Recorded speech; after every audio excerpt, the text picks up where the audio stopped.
There's been so much that's changed in the world of amateur bass fishing, especially on the local level in the last 10 years. It just doesn't look or feel the same way it did, at least when I first started fishing. If you ask me, I just think the local fishing scene is at a crossroads. It's not necessarily dead, it's not necessarily in a recession, but I would call it a shift. If you ask me, I do believe if our leaders don't take notice of this change that's happening, they could miss the next renaissance in bass fishing. When I look at what's going on, there's basically three things that I've discovered that could possibly be killing the sport as we know it. And oddly enough, I'm not about to talk about forward-facing sonar like your ears are probably ready to hear. If you ask me, the shift, it's got way more layers to it. I've been wanting to talk about this for a long time. I want to talk about what's really killing the sport of tournament bass fishing. Keep in mind this context, what I'm talking about is around tournaments. I'm not talking about technology. I'm not talking about professional bass fishing. I'm talking about the local level grassroots of fishing. There's something going on, and I feel like it's really flying under the radar. I know at least where I live. You can let me know in the comment section where you are.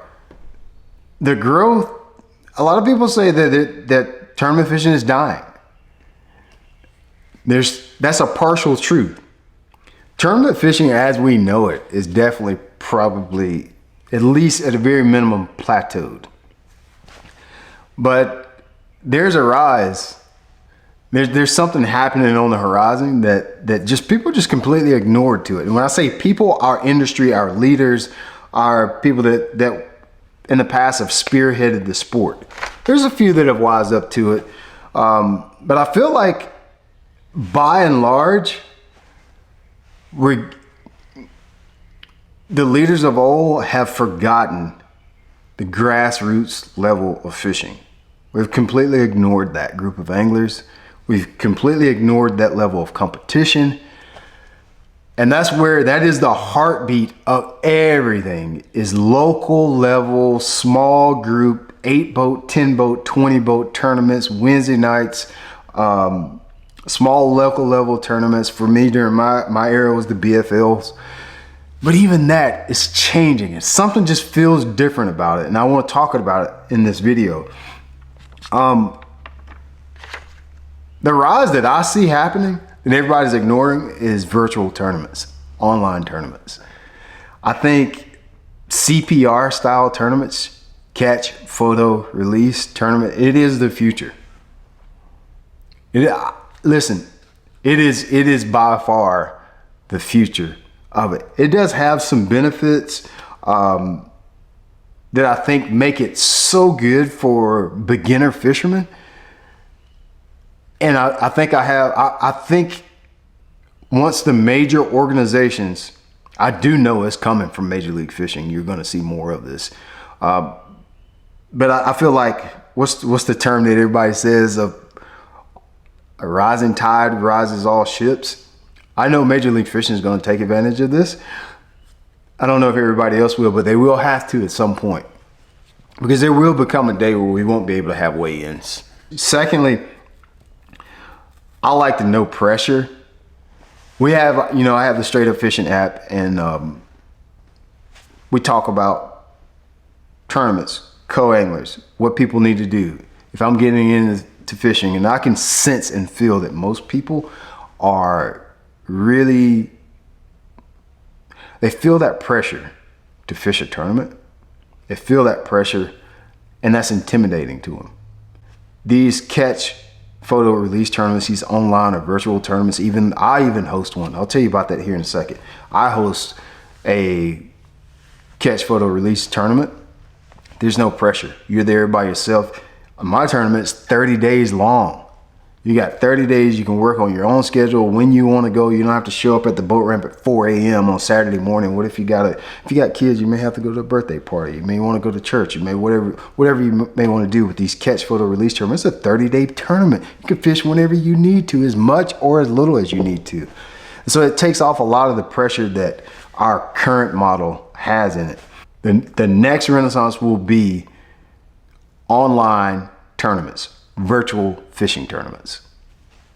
So you heard me mention that I do have an online fishing tournament series. Let me tell you a little bit about what I'm doing, what I've got going on. So in my online fishing tournament series, I have 3 tournaments. I've been hosting these for about 4 years now. I have 3 tournaments. The first one, the registration period is open now. You can go to shopbelat.com. This one is called King of the Ring. It's a 30-day tournament. The tournament starts on June 17th. You can register on my website, shopbelat.com. I'm gonna leave all the information in the comments and the description box here. Everything you need to know. First one is called King of the Ring. The second one is the Yonder Classic. Y'all know my boy O. I'm rolling. Let me get my brother a new friend out here. I need to make a couple today, She buddy. gonna be on the Muppet House.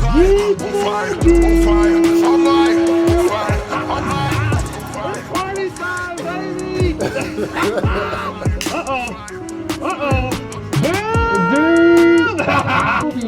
There we go. Come on, here, baby. Okay. He said, oh. Way down.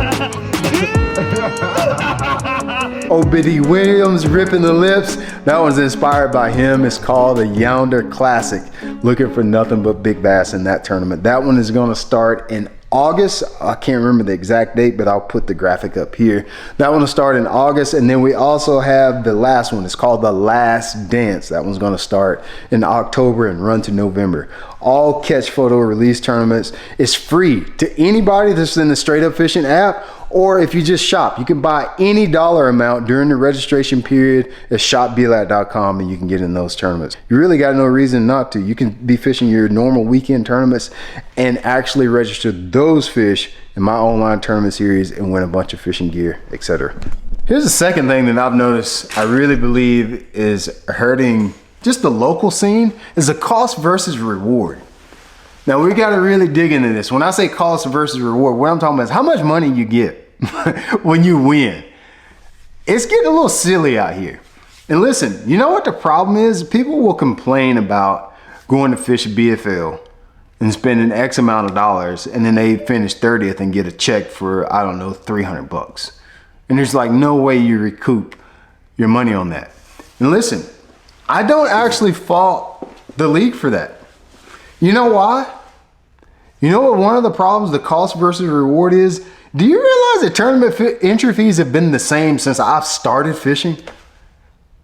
Ever since I've been alive. Those Wednesday, Monday night tournaments, Tuesday night, Thursday night, Friday night, Saturday night, Sunday night tournaments, $50.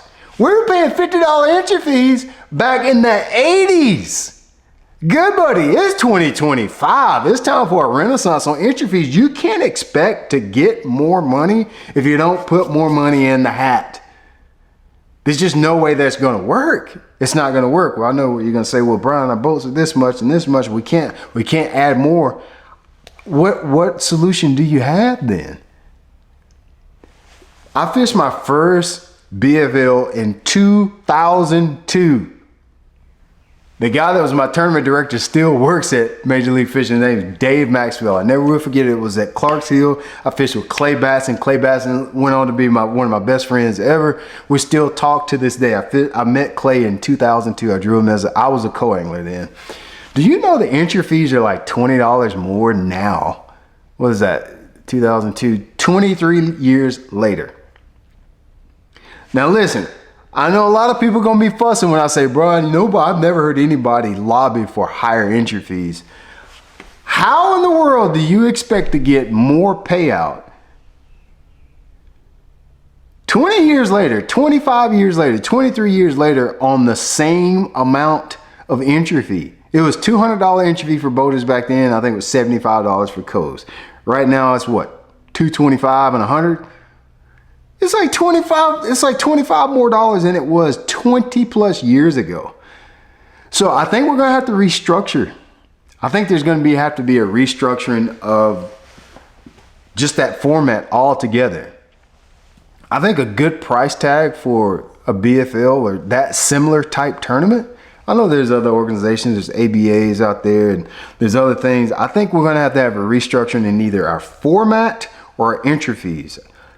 If Brian Latimer at 20 years old could come up with $200, I don't see any reason that grown men shouldn't be able to come up with somewhere around $750 to $1,000 entry fee. The payouts would be so much better. If you finish 30th, you'd get way more money back. I have no idea how Major League Fishing makes any money on $200 entry fees when they send about 4 to 6 people to run those tournaments and then pay us out and then pay for hotel and travel and all the things and permits. I have no idea how they're making any money off BFLs at that price range. So I do think we need a higher entry fee. Now, with that, we may have to restructure our format. You let me know what you think about this. I think there's a possibility that the Pro-Am format, the buddy draw tournament, I feel like there's a possibility that that format has run its course. I think it's time to move on to something else. That could be going back to a team atmosphere or a team tournament. I don't know what it is, but I feel like our Pro-Am, I sense and feel like potentially the Pro-Am format has played its course. When I first started fishing, it was the end of the era of the draw tournament where if we fish out of my boat, I get half of the day on the trolling motor, you get half a day on the trolling motor. I came in on the tail end of that. And that's when we were transitioning from whatever you call those, the buddy draw, to the Pro-Am format, where it's my boat, I decide everywhere we go, I decide everything, you just get to follow me. And you weigh your fish separate from mine.